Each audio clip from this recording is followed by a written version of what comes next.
Bonsoir, bien-aimés dans le Seigneur. Bienvenue dans votre émission « Il est écrit ». L'émission qui vous amène dans la profondeur de la parole de Dieu pour vous révéler la pensée divine. Ce soir, dans cette émission, j'ai le plaisir de recevoir un homme de Dieu que vous connaissez déjà, que vous avez vu à travers une de nos émissions « Il est écrit ».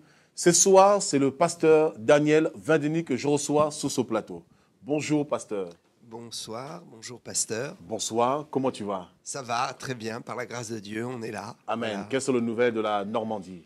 La Normandie se porte très bien et je crois que nous allons bientôt connaître un véritable souffle de l'esprit dans cette région qui jadis était la région du réveil pour la francophonie. Avec Scott, je crois bien. Avec le pasteur Scott, absolument. Scott. Oui, voilà. Amen, amen. Quelle bonne joie, quelle bonne nouvelle. Et nous croyons que le Seigneur accomplira de grandes choses.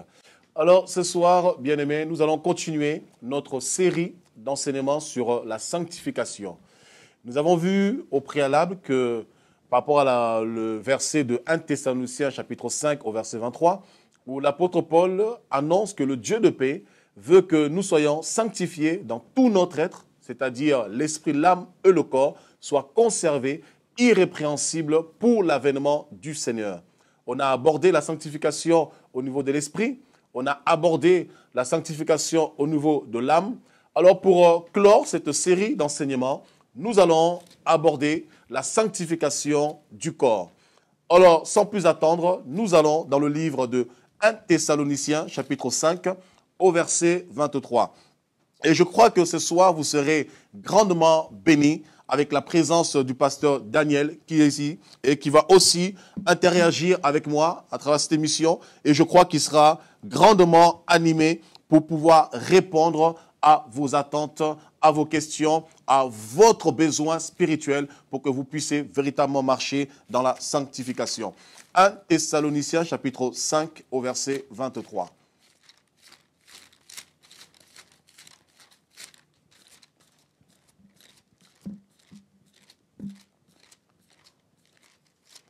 Alors, nous y sommes. Que le Dieu de paix vous sanctifie lui-même tout entier et que tout votre être, l'esprit, l'âme et le corps soient conservés irréprochables ou irrépréhensibles dans d'autres versions lors de l'avènement de notre Seigneur Jésus-Christ. Et au verset 24, il va conclure en disant « Celui qui vous a appelé est fidèle et c'est lui qui le fera. » Voilà. Donc, on voit clairement ici que ce n'est pas nous qui allons produire la sanctification en nous. Pourquoi? Parce que personne d'entre nous peut se qualifier d'être saint. Voilà, c'est choquant ce que je suis en train de vous dire. Parce que dans Romains 3,10, il est écrit « Il n'y a pas un seul juste sur la terre ». Vous imaginez, lorsque Paul écrit cet épître, jadis avant Paul, il y a eu Jean-Baptiste, il y a eu tous les autres prophètes, il y a eu Abraham, il y a eu Moïse, il y a eu Jacob, il y a eu Adam lui-même, il y a eu Noé. Tous ces hommes, mais dans Romains 3,10, on nous apprend ici qu'il n'y a aucun juste sur la terre, pas même un seul qui fasse le bien. Donc cela montre que personne ne peut s'approcher de Dieu par ses propres efforts, comme le présente ou nous le montre, nous démontre toutes sortes de religions. Personne ne peut approcher Dieu parce qu'il a fait des bonnes œuvres, parce qu'il a pu assister une personne quelconque ou parce qu'elle s'est efforcée elle-même pour se maintenir pieuse, comme le font les bouddhistes qui vont se retrouver, ou plutôt s'écarter de la société, se retrouver un petit peu enclos, enfermés, dans un endroit un petit peu désert, si je peux dire ça ainsi, pour méditer, pour fuir un petit peu ce monde.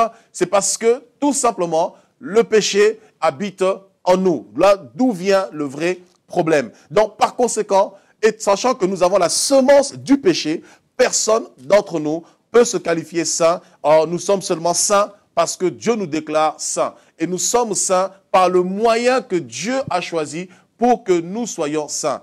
On a développé la sanctification de l'esprit. On a bien compris que Dieu nous conduit par son esprit. Il est important que notre esprit soit sanctifié, pasteur Vindeny. Pourquoi notre esprit doit être sanctifié? Parce que le seul endroit où Dieu parle à l'homme, c'est au niveau de son esprit.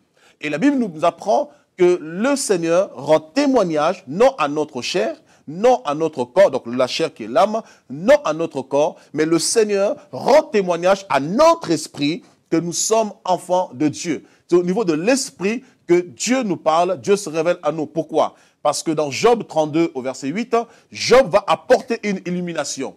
Il nous apprendra que, en réalité, dans l'homme, ce n'est ni le corps, ni l'âme, mais en réalité, dans l'homme, c'est l'esprit d'abord, et c'est le souffle du Tout-Puissant qui l'anime. Donc, l'homme est avant tout un esprit incarné dans un corps, tout comme Dieu lui-même est un esprit incarné dans un corps par la personne qu'on appelle Yoshua ou Jésus-Christ, tout simplement. Voilà, ça c'était la première partie. Et on a vu aussi du fait que l'homme, en fait, se nourrissait de l'arbre de vie. On a vu que l'arbre de vie, c'est le même arbre que nous retrouvons dans Apocalypse 22. Et on a compris que l'arbre de vie n'était rien d'autre que Jésus-Christ lui-même, ou littéralement le Saint-Esprit. Aussi vrai que ça puisse choquer, parce que la Bible nous apprend que le Seigneur est l'Esprit. Donc, or, le Seigneur, c'est l'Esprit, dans 2 Corinthiens chapitre 2. Or, le Seigneur, c'est l'Esprit. Là où est l'Esprit, là est aussi le Seigneur. Donc, on a vu par là que cet arbre n'était rien d'autre que le Seigneur.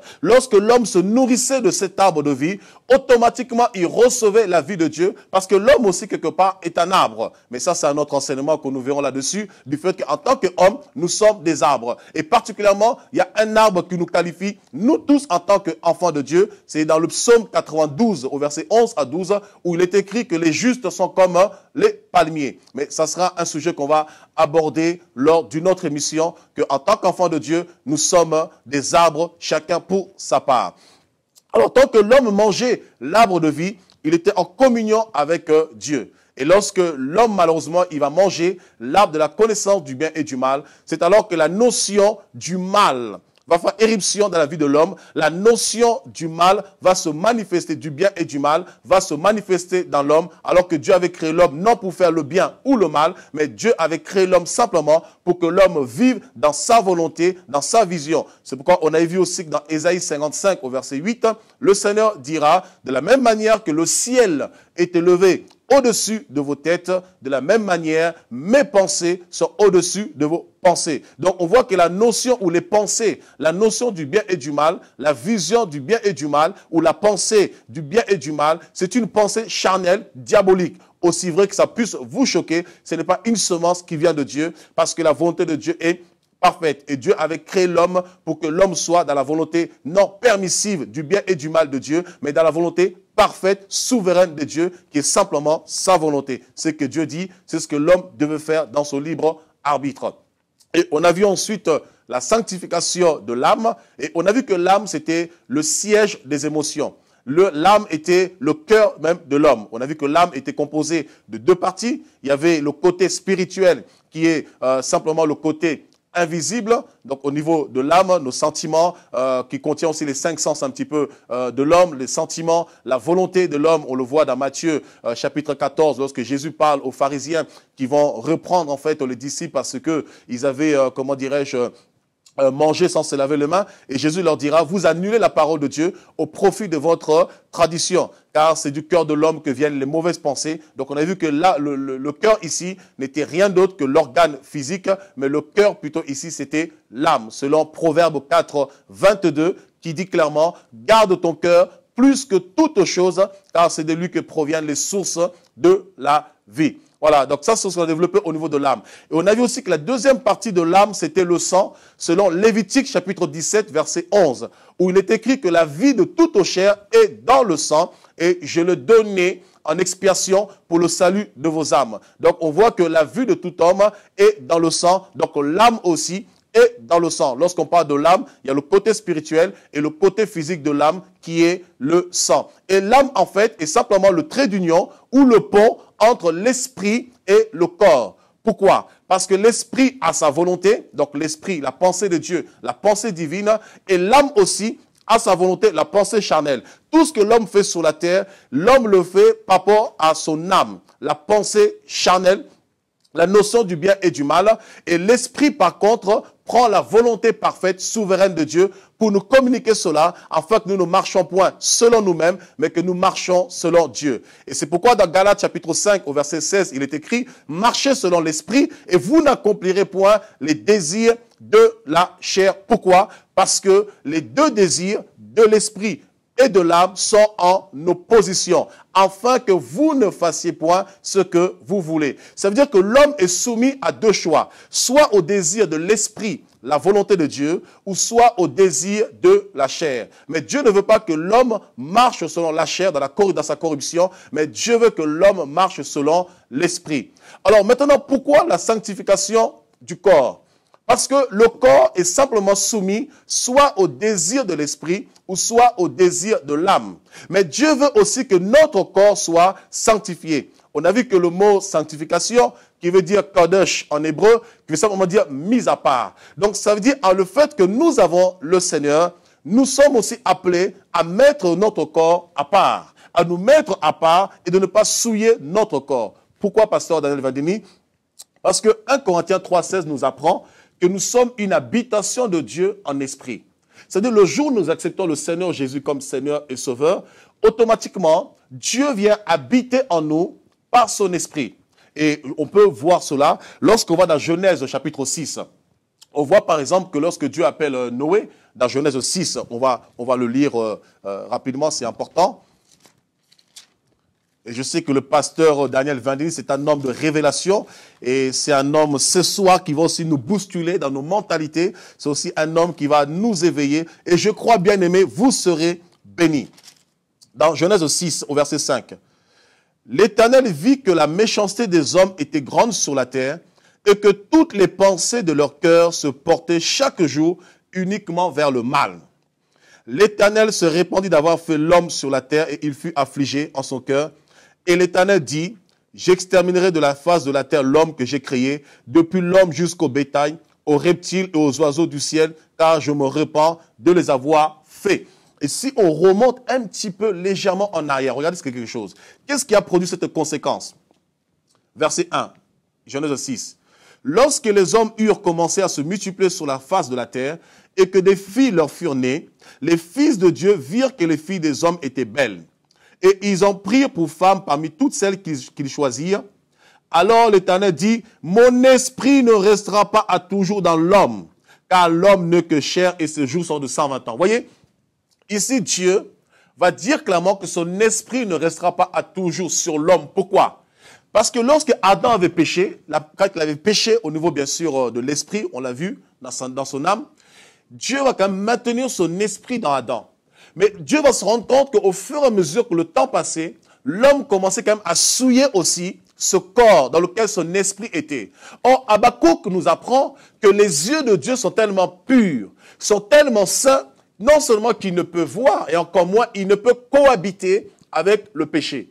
Et à cause de cela, Dieu prend la décision de quitter le corps de l'homme. Il dit, mon esprit n'habitera pas toujours dans l'homme. C'est à partir de ce moment que Dieu prend la décision de quitter l'homme à cause de son corps qui était souillé, à cause du péché. Donc on a vu que la désobéissance d'Adam a conduit bien sûr le péché au niveau de l'esprit, l'immoralité au niveau de l'âme et au niveau du corps. Et lorsque ces trois parties ont été souillées, Dieu prend la décision d'abandonner l'homme, de quitter l'homme. Mais gloire soit rendue à Dieu parce que dans son amour, il avait aussi prévu de revenir dans l'homme. Alors c'est ça qui est merveilleux. Ce que Paul dira, mais qui, dans Romains chapitre 7, qui me délivrera de ce corps misérable que je suis? Au chapitre 8, verset 1, il dira clairement, gloire soit rendue au Seigneur Jésus-Christ, car désormais, il n'y a plus de condamnation pour ceux qui sont en Jésus, car la loi de l'esprit de vie en Jésus nous a affranchis de la loi du péché et de la chair. Alors, lorsqu'on reçoit le Seigneur Jésus comme Seigneur et Sauveur, selon Éphésiens chapitre 1 au verset 13, après avoir entendu la bonne parole, l'évangile du salut, la parole de vérité auquel nous avons cru, nous avons été scellés du Saint-Esprit. Donc, lorsqu'on reçoit le Seigneur Jésus, on est à nouveau scellés du Saint-Esprit. C'est-à-dire, nous recevons le Saint-Esprit en nous. Et lorsque nous avons le sceau de Dieu, la marque de Dieu, pasteur Daniel, automatiquement, notre corps redevient à nouveau, en fait, ce que Adam avait perdu, l'homme avait perdu au préalable, notre corps redevient à nouveau une habitation de Dieu en esprit, selon 1 Corinthiens, chapitre 3, au verset 13. 1 Corinthiens, chapitre 3, au verset 13. Voilà, prenez vos Bibles, vous qui êtes à la maison. Nous sommes dans l'enseignement, nous ne sommes pas dans la prédication. Là, nous sommes dans l'enseignement. L'enseignement, ça demande des vérifications. L'enseignement, ça demande à poser des questions. autant la prédication nous stimule, nous booste, nous encourage, mais l'enseignement, c'est pour manger, c'est de l'os. Voilà, c'est pour manger, c'est pour broyer. Et j'espère que vous avez les dents solides pour manger ce que vous avez communiqué ce soir. Alléluia. 1 Corinthiens, pasteur. 1 Corinthiens 3,16. Ne savez-vous pas que vous êtes le temple de Dieu et que l'Esprit de Dieu habite en vous? Si quelqu'un détruit le temple de Dieu, Dieu le détruira, car le temple de Dieu est saint. Voyez? La Bible déclare, à partir du moment où nous acceptons le Seigneur, notre corps devient une tente ou un tabernacle. Voyez? Notre corps devient l'habitation de Dieu. Et comme Dieu est saint, automatiquement, notre corps doit être saint. Dans Lévitique 19:2, il dira, « Mon peuple, soyez saint, car moi, votre Dieu, je suis saint. » Donc, lorsque Dieu habite en nous, automatiquement, Dieu vient affecter aussi notre corps.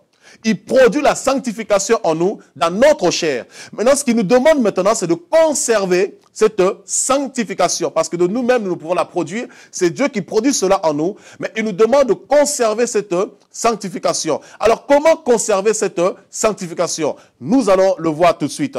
Alors, dans 1 Corinthiens, chapitre 6, au verset 19, il dit quelque chose.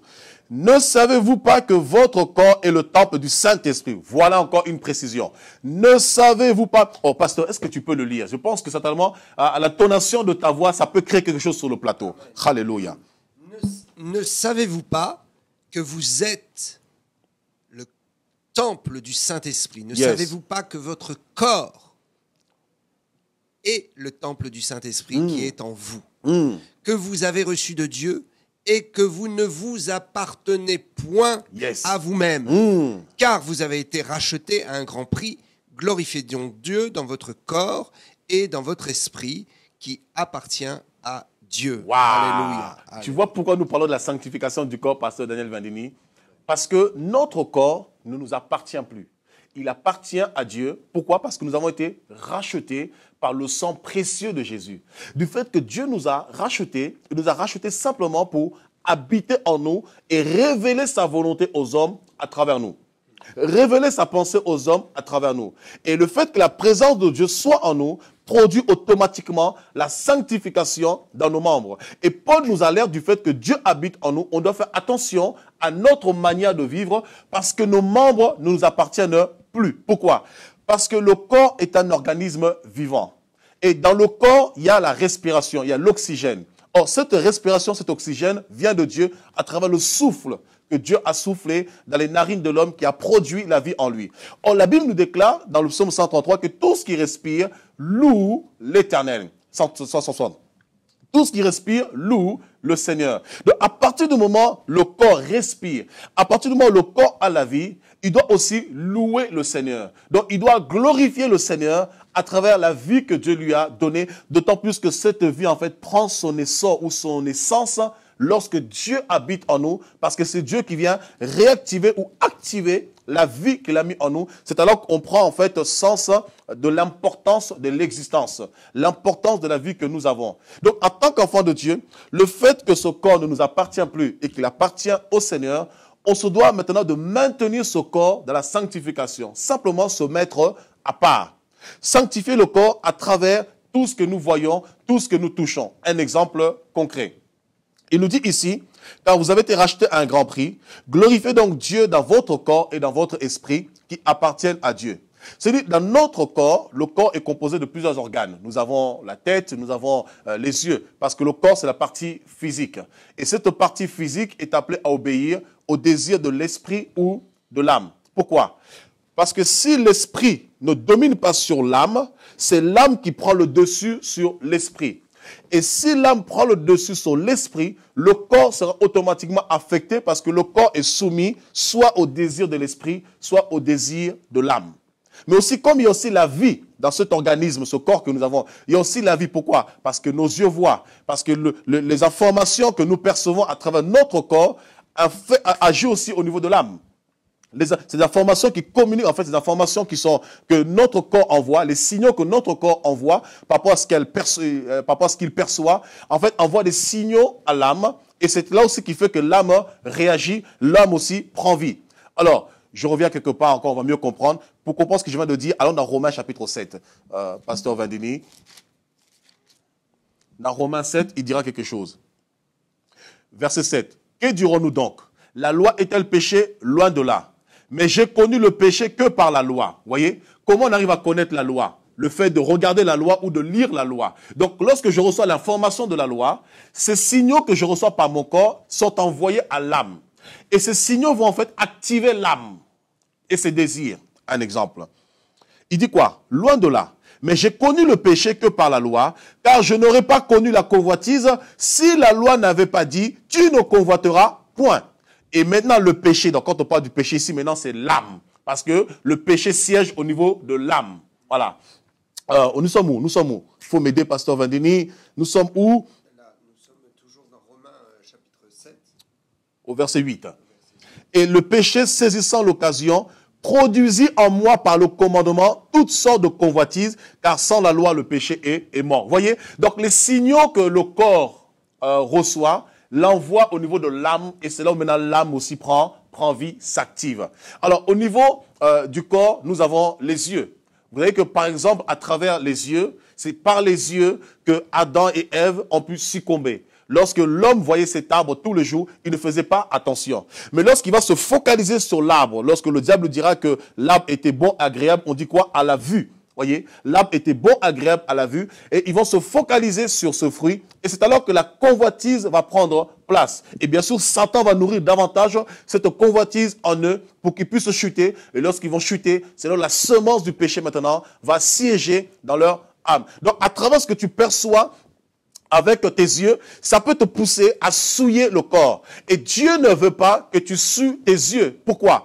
Il veut que tes yeux soient focalisés sur le Seigneur. Dans Hébreux chapitre 12, verset 2, il dit, ayez le regard, littéralement, ayez les yeux fixés sur Jésus qui suscite la foi en nous. Pourquoi? Parce qu'en fonction de ce que nous voyons, de ce que nous percevons, de ce que nous touchons, ça peut produire l'incrédulité en nous.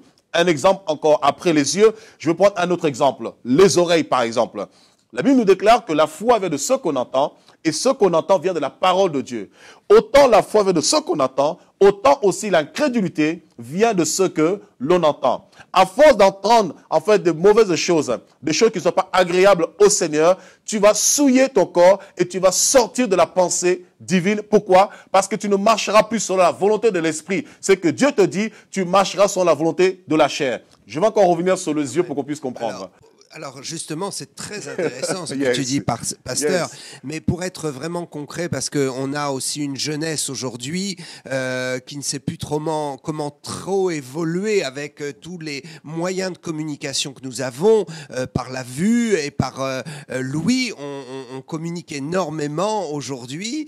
Il y a la télévision. Alors, quel conseil vous donneriez à des jeunes chrétiens pour se sanctifier justement? Est-ce qu'ils doivent regarder la télé? Est-ce qu'ils ne doivent pas regarder la télé? Est-ce qu'ils ont le droit d'aller au cinéma? Est-ce qu'ils ont le droit d'écouter de la musique rock'n'roll du monde ou des vedettes du monde? Parce que voilà, c'est écouter aussi, ça passe par l'ouïe. Est-ce que ça peut souiller le corps? Bien sûr, pasteur Vandini. Pourquoi? Parce que ce que nous regardons a un impact sur nous. Parce que nous savons tous que physiquement parlant, le corps de l'homme, en fait, est animé par les 5 sens.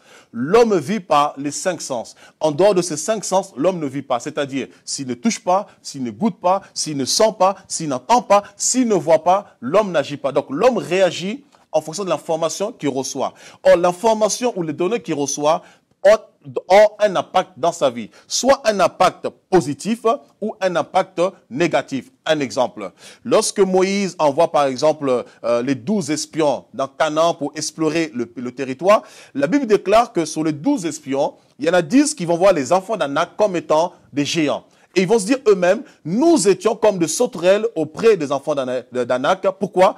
Parce qu'ils ont vu la réalité de ce qu'ils avaient vu, et cette réalité a produit un effet en eux.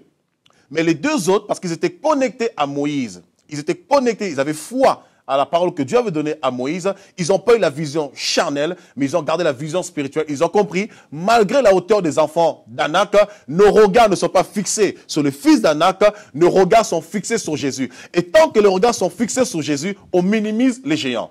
Tant que les regards, c'est quoi Hébreux 12 dira, ayez les regards fixés sur Jésus-Christ qui suscite la foi en vous. Donc ta foi est suscitée par rapport à ce que tu vois. Lorsque les épreuves qui te dépassent sont plus grandes que toi, tu t'arrêtes devant tes montagnes, il y a un moment, la montagne te fait croire que tu es trop petit.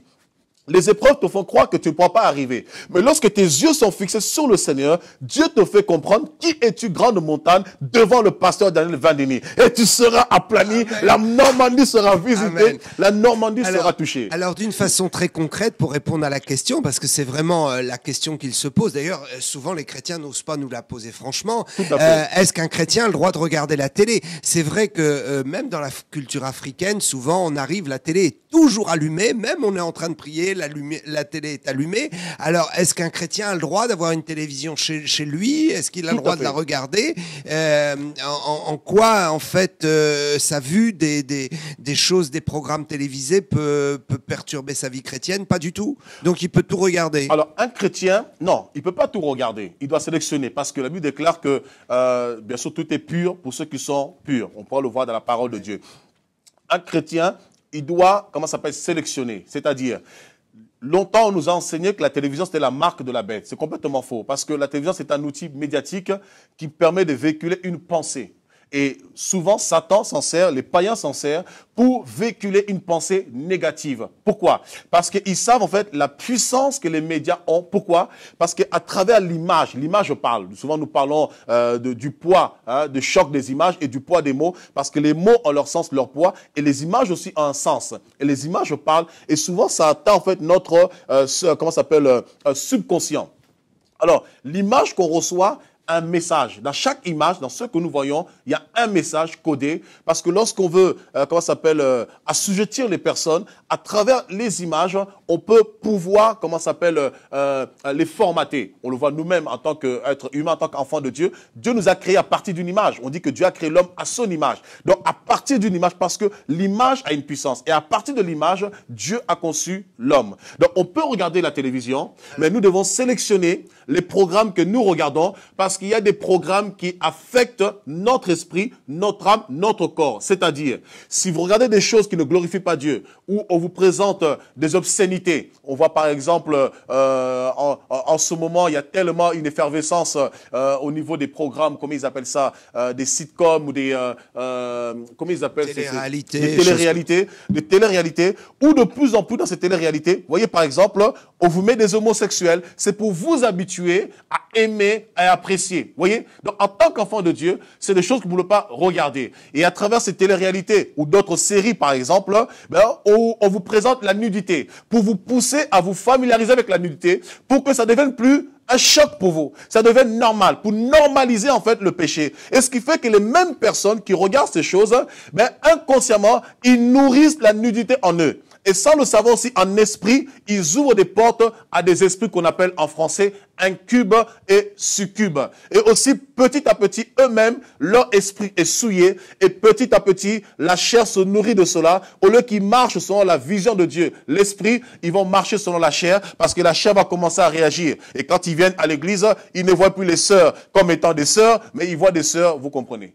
Alors, ça, c'est très important ce que vous dites, mais c'est vrai que la réflexion, c'est qu'il y a certains qui, entendant un tel discours, peuvent dire « Waouh, c'est radical !» Ça veut dire que c'est même sectaire, finalement, parce que ça veut dire, alors, nos jeunes ne peuvent plus regarder les émissions de télé-réalité, alors que, vraiment, ils se détendent avec ça, et ils passent un bon moment, et eux, ils voient pas le mal. D'ailleurs, certains vous diront que, pour eux, ça n'affecte pas leur vie. Donc, c'est pas un peu radical comme discours, un peu sectaire, de dire, voilà, nos enfants ne doivent plus regarder la télé-réalité? Pasteur Vandini, j'assume totalement parce que Dieu est extrémiste. Pourquoi?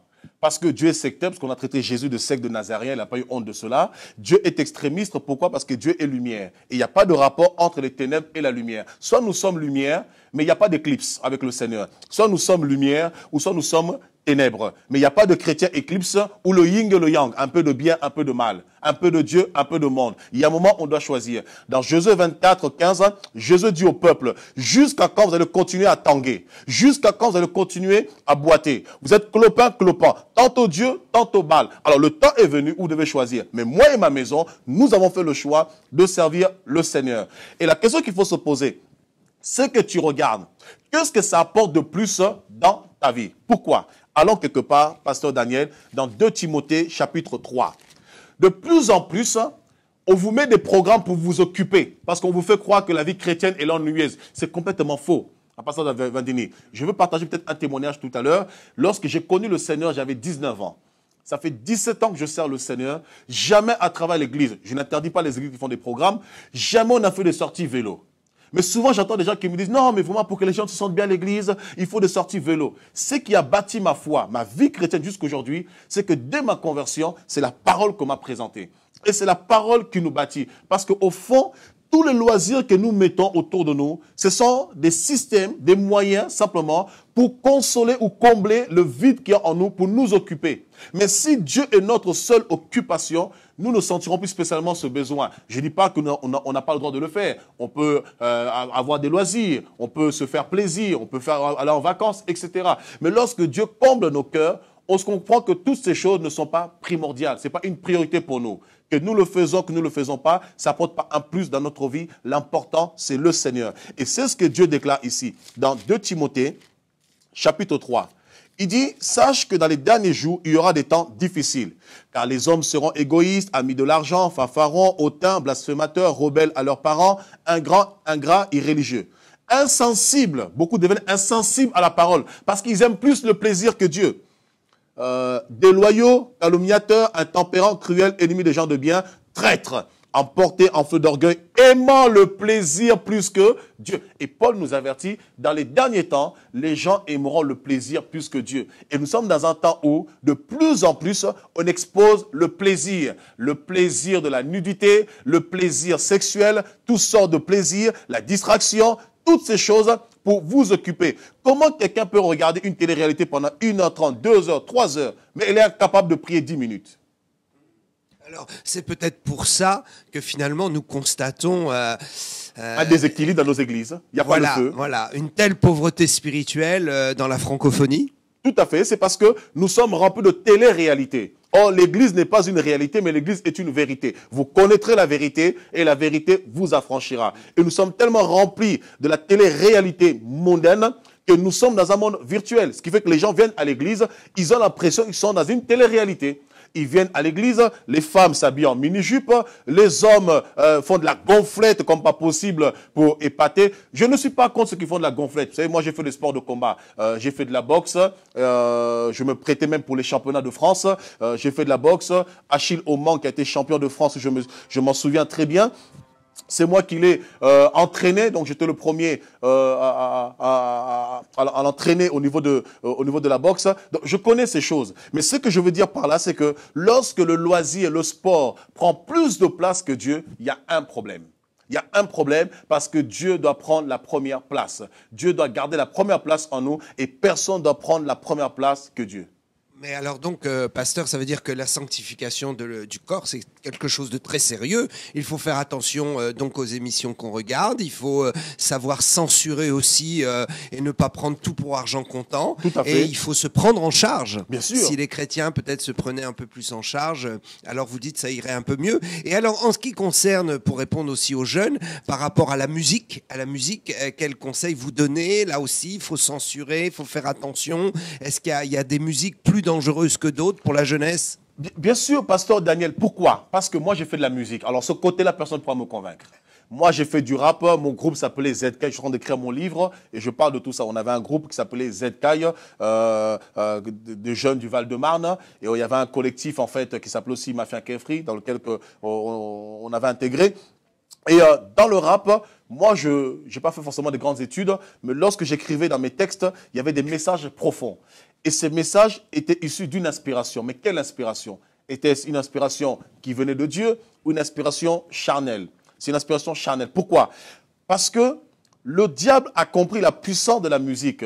Et d'ailleurs, la musique est considérée même comme une religion, parce que ça apaise les mœurs. Un philosophe a dit, la musique est la religion qui apaise les mœurs, parce que ça a une influence. Et derrière la musique, il y a des messages subliminaux. Parce que la musique qu'on écoute, elle a une influence sur nous, soit positive ou négative. Je vais m'expliquer. Lorsque vous écoutez une musique, par exemple, on peut parler de bonnes choses. Un exemple simple, je crois que Coluche a sorti une chanson qui dira « Nous serons tous au paradis, hein, et les saints et les assassins ». C'est une très bonne chanson sur le plan moral, c'est-à-dire… C'est pas Coluche, hein, mais c'est effectivement… Je ne sais plus, alors, il y a une chanson qui est sortie, « Nous irons tous… » peut-être tu as le nom, je ne sais pas, « Nous irons tous au paradis, et les saints et les assassins ». C'est complètement faux. Voilà, tout le monde n'ira pas au paradis, mais sur le plan humain, dans l'humanisme, ça peut paraître bon. Mais cette chanson n'a pas de valeur. Pourquoi? Parce qu'elle ne glorifie pas Dieu. La Bible nous demande d'écouter des chants, des musiques inspirées par Dieu, spirituelles. Pourquoi? Parce que la musique ne doit pas nourrir notre ego. Tout ce que nous faisons qui nourrit la chair n'est pas de Dieu. La musique doit entretenir notre esprit pour que notre âme et notre corps obéissent à la pensée de Dieu. J'entends aujourd'hui par exemple le zouk chrétien. Comment peut-on faire du zouk chrétien? J'entends le rock chrétien, le rap chrétien. Comment peut-on faire du rap chrétien? Lorsque nous connaissons la source de cette musique, le rap a été créé aux États-Unis. C'est une musique en fait où les jeunes revendiquaient en fait leur situation. C'était une revendication, une haine qu'ils exprimaient face au gouvernement, face à l'État. Ils appelaient à l'insurrection. C'est ça la base du rap. Je pourrais m'étendre un peu plus tard parce que j'aurai des enseignements là-dessus pour que les chrétiens soient éveillés, parce qu'aujourd'hui le monde est rentré dans l'église. Et malheureusement, on pense que parce qu'on met le nom de Dieu dedans, que Dieu approuve. Non. Allons dans Éphésiens, chapitre 5, alors, Pasteur Vandini. Ce qui veut dire que donc le rap, vous déconseillez cela dans les églises? Il peut y avoir dans une musique des sonorités. On confond entre le genre musical ou les genres musicaux et le son musical. C'est-à-dire, vous prenez par exemple, pour faire une chanson, vous avez des rythmes un petit peu, des cymbales, des tam-tams, c'est un peu des rythmes africains, si je peux dire ça un petit peu comme ça, hein, un peu des îles, tout ça, etc., africains des îles.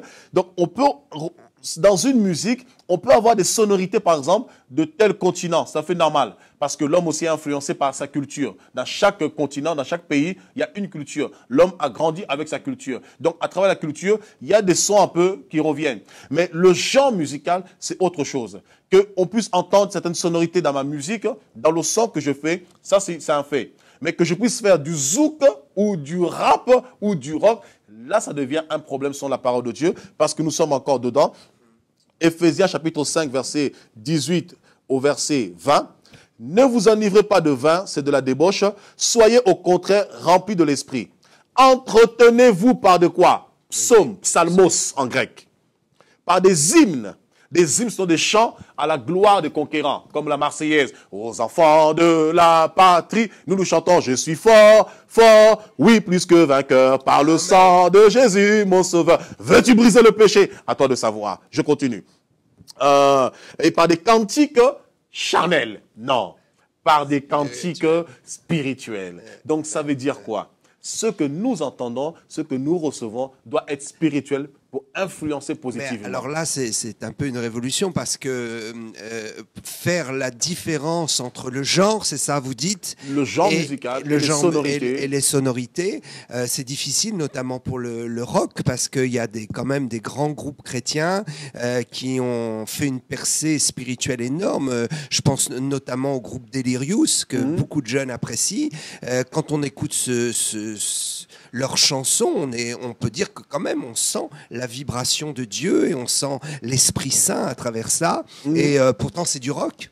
Et il y a même beaucoup de grands pasteurs américains qui les ont soutenus et qui ont validé leur musique. Alors, comment vraiment faire la différence entre ce que vous appelez le genre et l'implication finalement dans la musique fondamentale, par exemple pour le rock'n'roll? Comment faire la différence? je crois qu'il y a vraiment beaucoup de choses à dire. On m'annonce à la régie qu'il nous reste très peu de temps, mais nous allons quand même répondre pour les 3 minutes pasteur, c'est très intéressant. Qui nous restent. J'apprécie beaucoup votre connaissance biblique et votre théologie. C'est très intéressant, mais c'est vrai qu'aujourd'hui, je vais vous dire franchement, les chrétiens de nos églises ont besoin de comprendre d'une façon concrète. Bien sûr. Est-ce que je peux écouter telle musique? Bien sûr. Pourquoi je ne peux pas écouter? Est-ce que je peux faire dans l'église des petites scénettes de rap chrétien, par exemple? Et puis aussi, bon, on a abordé la sanctification du corps. Vous avez parlé des yeux, de l'ouïe, mais il faut pas les mains, la bouche. Et il faut parler de la bouche. Il faut que la bouche soit assaisonnée de sel. Alors, je pense qu'on va continuer parce qu'à la région m'annonce qu'il nous reste très peu de temps. Il nous reste 3 minutes. Parce que j'ai une question à laquelle j'aimerais bien que vous répondiez. Et puis je pense qu'on est d'accord sur ce sujet. Mais voilà, la sanctification du corps, est-ce que ça passe aussi par une sélection des aliments? Est-ce qu'on a le droit de manger du cochon ou pas? Alors, à travers la sanctification du corps, on peut manger de tout. L'apôtre Paul dit carrément, mangez de tout ce qui se vend au marché sans vous acquérir de quoi que ce soit, par motif de conscience. C'est-à-dire, nous pouvons manger de tout. On peut manger du porc, on peut manger la viande halal, même si c'est halal, parce que pour nous, il n'y a point, d'idole. Nous avons qu'un seul Dieu. Et Paul dit clairement que tout est purifié, sanctifié par la prière. On le voit dans le livre de Timothée. On prend rapidement Timothée, on le voit dans 1 Corinthiens, il dira tout est pur pour ceux qui sont purs. Et dans Romains, il en parle aussi par rapport aux viandes sacrifiées aux idoles. Alors nous y sommes. Il dit, car tout ce que Dieu a créé est bon et rien ne doit être, je pense que ça répond déjà totalement à la question, et rien ne doit être rejeté, pourvu qu'on le prenne avec action de grâce, parce que tout est sanctifié par la parole de Dieu et par la prière. Voilà, tout est purifié par la parole, sanctifié par la parole de Dieu et par la prière. Donc, on peut manger de tout ce qui se vend au marché sans s'acquérir de quoi que ce soit parce que tout est purifié et sanctifié par la parole de Dieu. Alors, qu'est-ce que vous pourriez dire? Il y a des chrétiens qui se sentent complètement convaincus de ne plus manger de porc. Comment vous voudriez les rassurer ou les aider finalement dans leur réflexion? Dans leur réflexion, c'est la parole de Dieu. Vous savez, quand on est face à la parole de Dieu, il n'y a plus notre réflexion. Et c'est là où ça nous renvoie à l'histoire d'Adam. Lorsque Dieu a créé Adam, Adam n'avait pas de réflexion. Adam n'avait qu'une seule volonté, c'était la volonté de Dieu. Et lorsque Jésus est venu, il est venu pour nous ramener en fait à l'origine. Il est venu pour nous ramener au commencement. C'est quoi dans Matthieu 19, lorsqu'on va poser la question à Jésus-Christ, est-il permis à un homme de répudier sa femme? Et il dira clairement qu'au commencement, il n'était pas ainsi. Au commencement, Dieu fit l'homme et la femme. Donc, Jésus est venu pour nous ramener au commencement, c'est-à-dire nous soumettre à la volonté de Dieu. Devant la parole de Dieu, il n'y a pas notre réflexion, il n'y a pas notre raisonnement. Maintenant, chacun est libre de manger ce qu'il veut. Il y en a qui peuvent, l'appréciation de goût, ça c'est personnel. Mais devant Dieu, rien n'est impur. On voit l'exemple de Simon-Pierre. Dans Actes chapitre 10, lorsque Simon-Pierre fait ce songe où Dieu lui dit d'aller chez Corneille, il va faire un songe dans Actes chapitre 10 et il va voir ce songe où une table lui était dressée, il y avait une nappe qui était là et il y avait des animaux, des reptiles, des quadrupèdes et Pierre dira, jamais de ma vie, j'ai mangé de choses aussi impures parce qu'il s'est référencé à Lévitique 11 qui interdisait justement toutes ces nourritures. La loi qui interdisait en fait tous ces animaux en fait considérés comme étant impurs. Et Dieu nous dit clairement à Pierre, ne considère pas impur ce que Dieu considère désormais pur. Donc tous ces animaux et le porc qui avait les pieds fourchus, tous ces animaux que Dieu considérait impurs, c'était en fait une préfiguration des nations. C'était une manière de montrer aux hommes, il y avait une nation qui était choisie pendant un temps, la nation israélite, et le reste c'était des païens, parce que Corneille veut dire corbeau. Or le corbeau était un animal que Dieu avait interdit dans la loi. Donc Dieu montrait simplement qu'il y avait un temps, en fait, il y avait une séparation entre les Juifs et les autres nations, et il viendra un temps des deux nations, il en fera qu'une seule. Voilà, donc chacun est libre de manger ce qu'il veut. Celui qui veut manger même le serpent, tu peux manger le serpent parce qu'en Asie, bah oui, on mange le serpent. Celui qui veut manger du crocodile, il mange le crocodile. Celui qui veut manger du rat, il mange du rat parce que tout se mange. J'étais au Togo dernièrement en mission, il y en a qui mangeaient du chat. Moi, je ne mange pas spécialement le chat, à moins que me le donne sans le savoir. Je mangerai certainement, j'apprécierai, parce que ça m'est arrivé de manger du crocodile à mon insu. J'ai apprécié et c'est à la fin qu'on m'a dit que c'était du crocodile. Donc, celui qui veut manger du hibou, il mange. Manger de tout ce qui se vend au marché sans vous acquérir de quoi que ce soit. Avec l'exception de la chair humaine, quand même. Si on trouve ça au marché, on ne va pas prendre. Alors, pasteur, je vais vous choquer. Bien sûr, on ne mangera pas de la chair humaine, mais il est arrivé une fois une équipe de football aux années 70 où leur avion s'était écrasé et en instinct de survie, ils ont mangé la chair qui était là parce que même la chair humaine, c'est de la viande. C'est aussi choquant ce que je puisse vous dire. On ne mange pas de la chair, mais ce que je veux simplement dire ici, c'est que tant que nous sommes enfants de Dieu, on doit comprendre tout se mange. Pas de la chair humaine, mais tout se mange. Tout ce que Dieu a créé est bon. Tous les animaux que Dieu a créés est bon. Alors, bien-aimés, sanctifiez-vous. Marchez dans la sanctification. Sanctifiez vos oreilles par rapport à ce que vous entendez. Sanctifiez vos bouches, qui ne sortent pas de vos bouches des paroles équivoques. Que tout ce qui sortira de votre bouche sert d'édification pour encourager, fortifier. Dans Ésaïe 54, au verset 2 à 4, Ésaïe dira, « Le Seigneur m'a donné une langue exercée afin que je sache soutenir celui qui est abattu par la parole. Et il éveille chaque matin mon oreille afin que j'écoute comme écoute un disciple. » Ayez des oreilles de disciples. Ayez une langue pour encourager, pour fortifier. Que vos mains ne servent pas à vous souiller. Que vos mains vous permettent d'être actifs pour Dieu parce que la main symbolise l'action. Soyez actifs pour Dieu. Que vos pieds ne vous permettent pas d'aller dans des lieux obscurs, dans des boîtes de nuit, d'aller dans des maquis, dans des lieux comment ça s'appelle, pervertis. Mais que vos pieds plutôt servent de zèle pour servir le Seigneur. On voit dans Genèse, plutôt dans Exode 19 par exemple, lorsque Dieu a voulu se révéler à Moïse, à partir du verset 7, Dieu dira à Moïse, sanctifie le peuple pendant 3 jours, et pendant 3 jours, ils ne toucheront aucune femme, ils approcheront rien d'impur, parce que je me révélerai au peuple. Et Dieu dit à Moïse de sanctifier le peuple. Pourquoi? Il devait se sanctifier pour s'approcher de la montagne. Et même en s'approchant de la montagne, Dieu avait fixé des limites, parce que là, Dieu parlait de la sanctification du corps, au point où personne ne pouvait aller envers sa femme pendant 3 jours. Voilà. Donc, il y a tellement beaucoup de choses que nous pouvons partager, mais Dieu permettra, à travers d'autres séries d'émissions, nous allons approfondir encore cet enseignement. Parce que vous savez, l'enseignement de Dieu, c'est pas quelque chose qui se fait en 20-30 minutes. Il faut plusieurs séries. Et les enseignements, c'est ce qui bâtit les chrétiens. Et aujourd'hui, dans nos églises, nous avons beaucoup de pasteurs, beaucoup de prédicateurs. C'est une très bonne chose. Et nous avons beaucoup de personnes qui nous exhortent, comme Barnabas, qui était le fils de l'exhortation dans Acte 5, qui était originaire de Chypre, un lévite. Mais nous avons besoin de l'enseignement parce que c'est l'enseignement qui nous bâtit, qui nous construit, qui fait de nous des hommes et des femmes matures dans la foi et qui nous permet de prendre position. Que le Seigneur vous bénisse, que la grâce du Seigneur repose sur vous.